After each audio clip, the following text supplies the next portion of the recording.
Hey, Magnificasters! This week we're bringing you another episode of Magnificast Extra Credit. Generally, these are episodes that are more produced and try to highlight an important story, organization, or angle in Christianity and culture. In this episode, we'll be hearing from Erin Green, who is the Executive Director of Action, Organizing, and Development at Brave Commons, an organization that advocates for the rights of LGBTQ students at Christian universities. If you want to know more about Brave Commons, you can check out their website, bravecommons.org, or follow them on Twitter, @BraveCommons.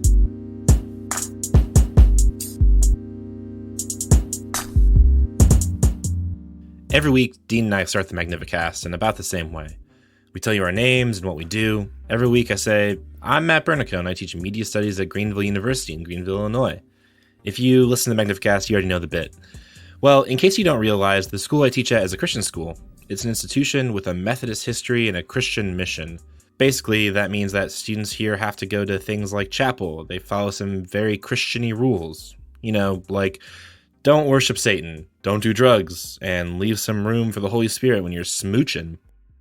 In fact, the schools that Dean and I both went to in our undergrad were also Christian schools. He and I are, for better or worse, the product of private Christian liberal arts colleges. For the most part, I've had a pretty positive experience in Christian higher education. I imagine that's because I'm a straight white guy and it was kind of, made for me. Though I can certainly see some pretty big glaring problems with it as well. For example, Christian universities are historically white universities. There are some pretty jarring statistics that prove this point. For example, the Christian Post reported that in 1999, 82% of students at Christian universities were white. Though the diversity of students at these institutions are slowly shifting.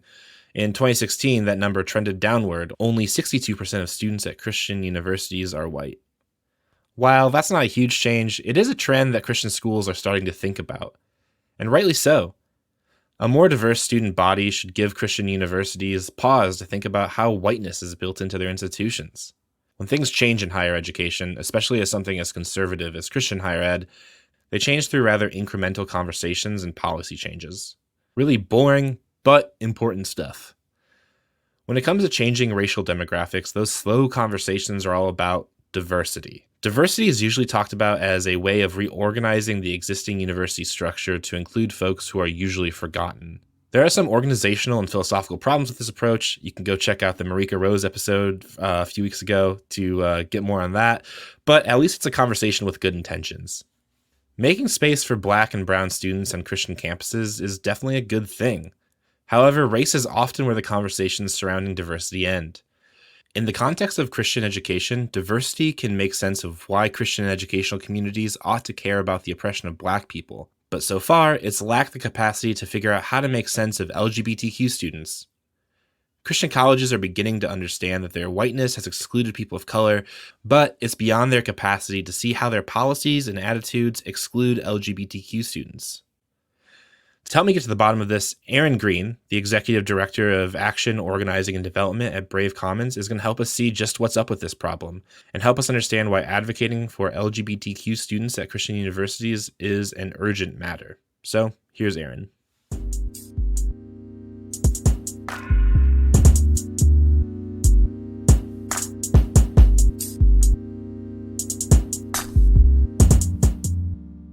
I think the main reason why gender and sexuality are specifically perhaps the slowest thing to change. It's just that if your whole theology is constructed around the idea that the only acceptable form of marriage happens between a biological male and a biological, female person, then to question that or to wrestle with that or to introduce something other than that becomes, I think for that Christian, it's like you're pulling the rug out from under their whole theological premise. For Erin, homophobia and transphobia aren't just elements that need correction within evangelical Christianity, but rather they're at the foundation of how evangelicals construct their identity and theology.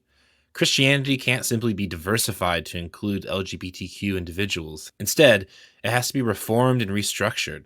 And, as Erin goes on to explain, it can be a scary and hard process. If it's frightening and scary, it was something that I had to do for myself because I was non-affirming and I was internalizing homophobia inside of myself because I tried everything I could to, like, no matter what, it was like my theology had to be right. It could never be that I was wrong about the way I thought about God or the way I thought about what the Bible taught. The goal was always to protect that my theology was correct. I don't think Erin's story is all that unique. Evangelical Christianity formulates itself as an identity based on having the right set of beliefs. So the nature and content of those beliefs are extremely important and usually pretty contentious. Working your way through those beliefs can cause many Christians some serious existential angst. What does it mean to be a Christian if you're not that type of Christian? Though, besides just wrestling with one's own faith, they also have to contend with the institutions that reify those troubling Christian beliefs like homophobia and transphobia. Not only is there a strong infrastructure of right-wing Christian media that spread anti-LGBTQ ideologies, Christian colleges themselves perpetuate those forms of anti-LGBTQ Christianity through ideological community statements and exclusionary off-the-books policies. In light of all this, it's clear that Christian universities are a place of ideological and material struggle for LGBTQ rights. It's out of this struggle that Erin, along with Michael Vasquez and Lauren Elena Satalango, started Brave Commons, an organization that creates a network of support for LGBTQ students at Christian universities, but also fights for the rights and acceptance of those students at those institutions. Here's how Erin tells the story. The way it started for Michael, anyway, was that there were students at universities, Christian universities in the Midwest, who were on the receiving end of just some serious, like, stigmatizing policies, overt aggression or microaggressions happening by faculty on campus. I mean, there's a number of things that happen. Michael was directly involved in helping students specifically at Hope College, and they nailed their own version of like the 95 Thesis that Martin Luther put on the Catholic Church door, but they did it at Hope University in favor of and affirming LGBTQ folks, and it's sort of caused this wildfire in the Midwest at those Christian universities there. I was doing the same thing that he was, but I was doing it in California at Southern California Christian universities. And we eventually heard about each other's work, and it was like, he had already founded the idea of Brave Commons, and I think we just realized, we needed to combine what we were doing together. Using their own experience as activists at Christian universities, Erin and the others joined forces to form Brave Commons. As an organization, Brave Commons is really unique. As far as I can tell, they're the only activist organization out there giving their attention solely to fighting for LGBTQ students at Christian universities. Something really important about Brave Commons is the way they understand the issues of homophobia and transphobia at Christian institutions. Like I said earlier, conversations in Christian higher ed, especially when it comes to controversial issues, move incredibly slowly.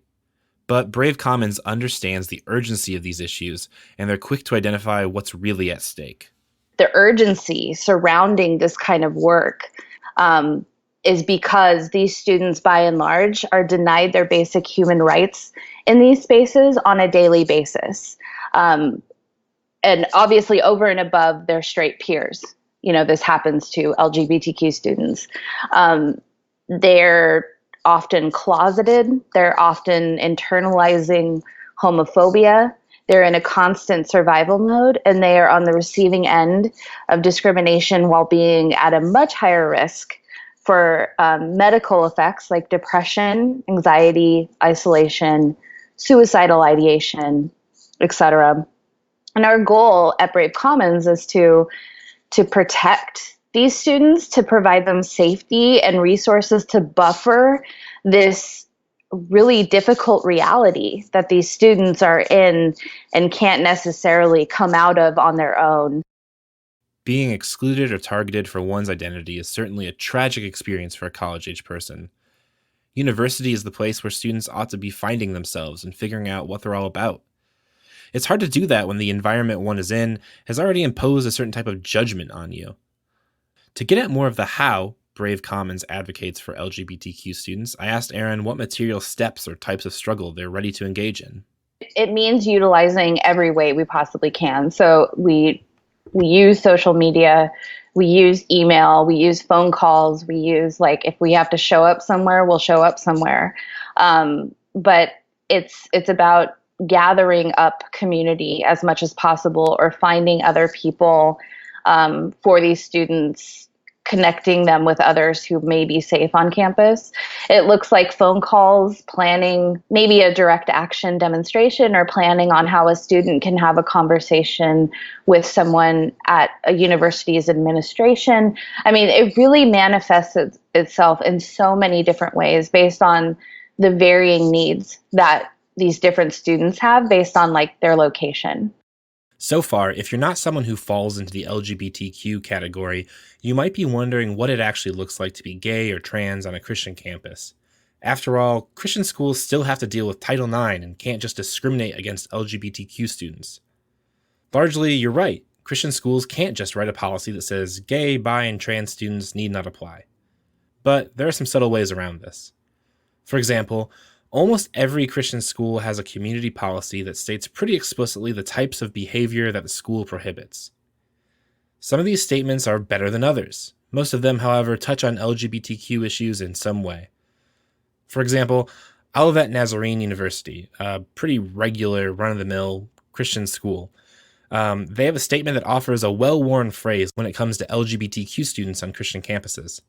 Olivet's statement explains that their students agreed to avoid certain practices, including but not limited to fornication, sexual promiscuity, adultery, pornography, and any form of sexual misconduct, and homosexual acts. There are more than a few issues that you could raise here, but what immediately draws my attention is that isolating homosexual acts is a rhetorical strategy against understanding sexuality as a type of identity. This is a phrase that you'll find in a lot of community statements at Christian colleges. These types of policies certainly have the potential to be ostracizing. Not to mention that there's no clear statement about what happens if you break the rules. I'm all about that clear policy. Shout out to Church Clarity for turning me on to that idea. Though, all of that aside, there are some other places students might feel the weight of unofficial persecution for being gay, bi, or trans. Here's what Erin had to say. Besides university policy, which is, that broad and sweeping stigmatization of LGBTQ folks and gender, the topic of gender, it happens in the classroom. Because if you do have professors, like I'll speak about my direct experience that I had at Biola University. If you have professors who are on board with non-affirming theology, then that opinion could very easily, and does very easily, come out in a lecture. It can get imposed onto the student based on certain textbooks that are being used by certain conservative Christian theologians. So these students are also, what a lot of people don't realize is that Christian colleges will often require students to take Bible courses in addition to whatever their major might be. So I might be a math major, but if I go to Biola University, I still have to meet all their Bible class requirements as well. And those are the places where you're going to get basically bombarded with non-affirming theology. So I was, and I'm just, I guess I love that kind of punishment because I'm a Bible major. That's my undergraduate degree. So every single class I had was, focused on this specific topic, like, quite often. So I was in a classroom, I think it was on hermeneutics, or like some intro to hermeneutics. And the first thing, this is like the day the syllabus is handed out, the first thing that comes out of this professor's mouth is that homosexuality is ruining the church. It has nothing to do with the course curriculum. It has nothing to do with the syllabus or the direction that specific day in class should have been moving. But this is what came out. And that I found that to happen quite frequently at a place like Biola, where, their theological opinions get inserted into lectures. So there's this immediate feeling of isolation. If you're gay, if you're that gay person sitting in the room, it's like, oh, what do I, this professor is not safe. So there's so many ways that this can come out. And what can be maybe the most shocking is that it comes out in classrooms by the professors themselves. Though the classroom isn't the only place LGBTQ students might face more behind-the-scenes persecution, dorm life offers its own unique set of problems and difficult circumstances as well. Well, if a student identifies as trans or as gay or whatever, I've heard of other students, their roommates, not wanting to room with them, or not having the same kind of ability to choose housing that may be safe for them. And to take that question, to go one step further, there are also students who have been caught in their dorms in a relationship with someone of the same sex. And then what happens as, a form of punishment is that those students, or that, they're forced to, in some cases, be outed to their parents because the school has, this knowledge over, what's going on. And then a lot of times their scholarships can be threatened if that student doesn't comply to a certain kind of, behavioral policy, or they can also in some states impose like conversion therapy or counseling onto those students. So these are the things that happen a lot of times behind the scenes, where a student isn't necessarily expelled, but they're kept in that system in a way that's very dangerous and problematic.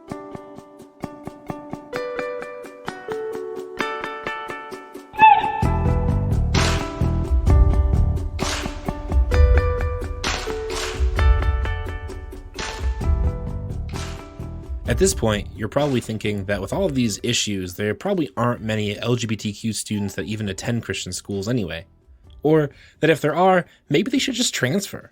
This is a question that Erin says she gets constantly. The assumption is that these types of harsh rules and anti-LGBTQ culture will be enough to ward off students who are gay, bi, or trans. But as Erin will explain in a minute, there's a lot of problems with that assumption. In a recent blog that Erin wrote right after we talked, she explains that the question, why do LGBTQ students even go to Christian schools, is the wrong question altogether. Instead, the question that we should be asking is, how can we support LGBTQIA students in these spaces who very often have little, if any, communities who support and love them? It's a better question. So there's a couple of ways to come at that. And the first thing that we need to do, or that I suggest doing, is like, we can't blame the victim. We can't blame the student for being in that kind of space. And I mean, I don't know how many 18 to 24-year-olds who are fully financially independent from their families, and can, be sustainable on their own without any help or funding from college, through financial aid, or from their parents to be able to support themselves through student housing, tuition and all those things. That means that student, like, yes, they might be legally categorized as an adult, but they don't have the financial ability to be able to determine, like, oh, I want to go to UCLA or I want to go to Stanford. Well, it's really up to what they can afford or what their family can afford. So there's a clear power dynamic from the university imposed onto the student, as well as the parent imposed on the student.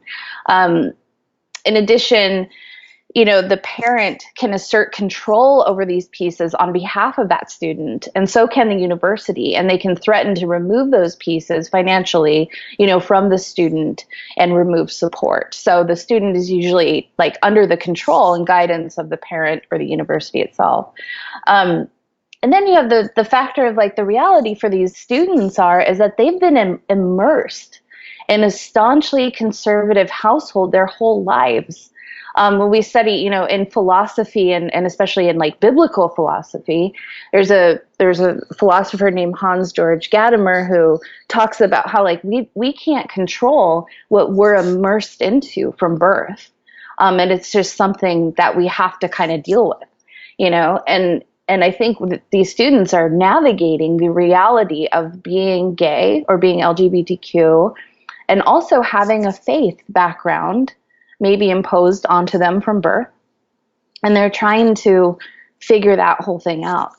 The other part is that, queer and trans students don't even discover that they might be LGBTQIA until they're in college. So they're already in that environment, which is non-affirming. There's really no safe people to go to or a safe space they can go to. And it's like, what are they supposed to do? And then when they get on summer break, they go back home to their non-affirming family. So again, I'm just trying to put the focus on is it really a choice on the part of these students? And the other thing someone can ask is, well, why can't you just transfer? Well, it's not that easy. It sounds easy, but it's not. So transferring requires a considerable amount of uprooting and more financial, devastation. And that requires sometimes a full relocation, depending on where the student's at. And transferring credits to another university is not easy. You may not be able to transfer all of them, so it will often prolong a student's time in the undergrad system, which means that financial burden of tuition is prolonged as well, and graduation dates are delayed as a result. And another university may have its own university requirements that the student has to now reach, over and above whatever they had already done previously. So, and I think the last thing is that many of these students are Christian, and they desire to have that faith remain intact. And they're, like I said before, navigating this really difficult space of faith and sexuality and reconciling both of those parts of their identities. So desiring to be in a faith community shouldn't be all that surprising. In light of all this, if you find yourself at a Christian college facing these kinds of issues, there are things you can do. Christians are good at suffering things in silence, but instead take a line from Dorothy Zoela and Karl Marx, my two patron saints. The only humanely conceivable goal is the abolition of circumstances under which people are forced to suffer. There is a type of Christianity possible that accepts and even starts from the experiences and liberation of LGBTQ people. What I really like about Brave Commons is that it's not enough just to diagnose the problem and raise awareness about it. Instead, Brave Commons is out to really help LGBTQ students struggling through bad situations. If you yourself want to get involved in Brave Commons, here's what Erin says to do.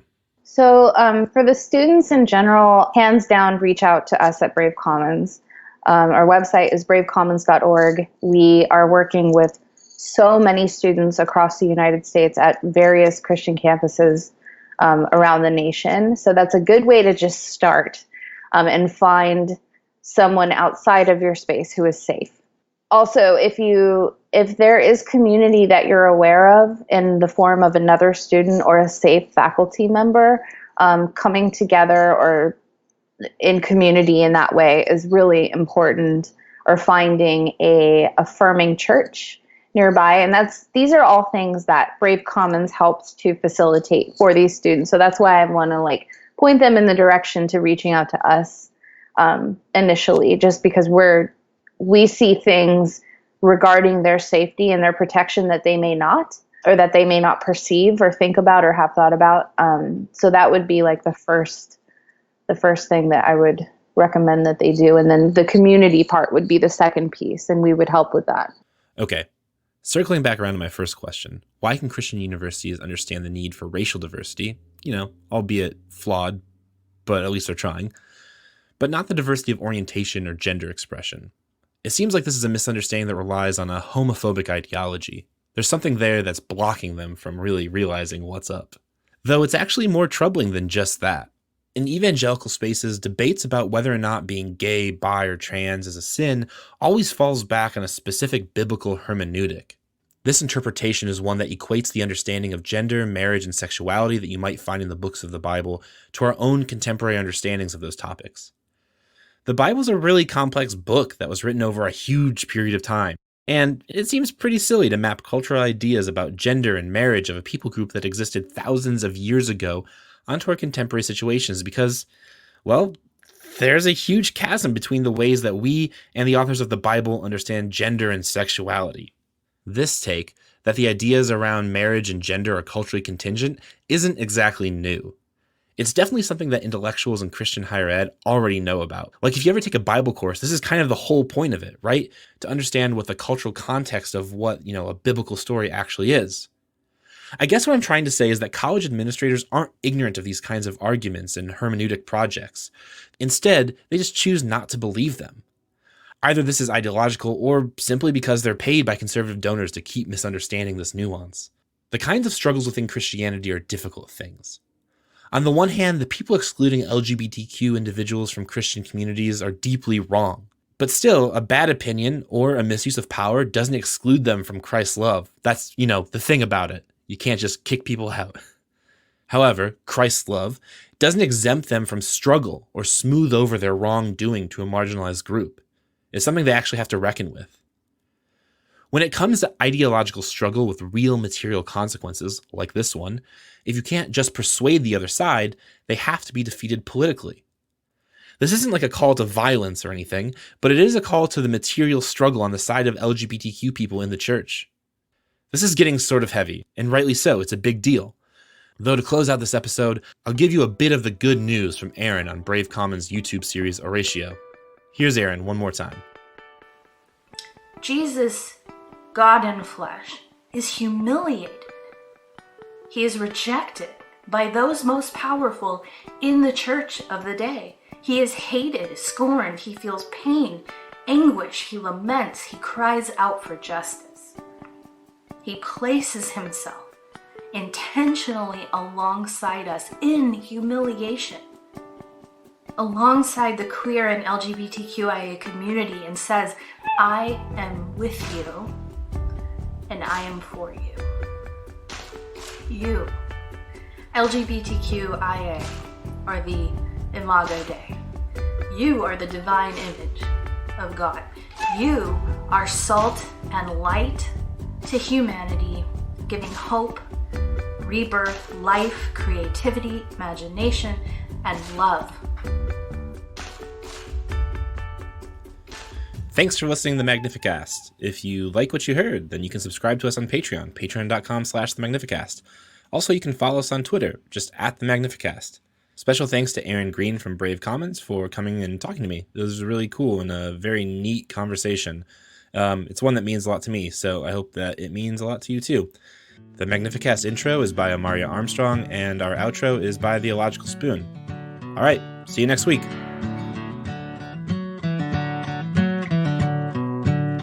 I don't wanna get up for church in the morning, souls alive. Heaven come to earth and there won't be no church. We'll meet down by the riverside. There we'll swim with all creation. Never get tired, never bored. Don't worry, someday there'll be no dam between us and our Lord.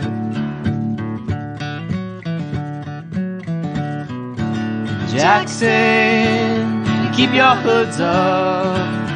Keep your hoods up and you stay up.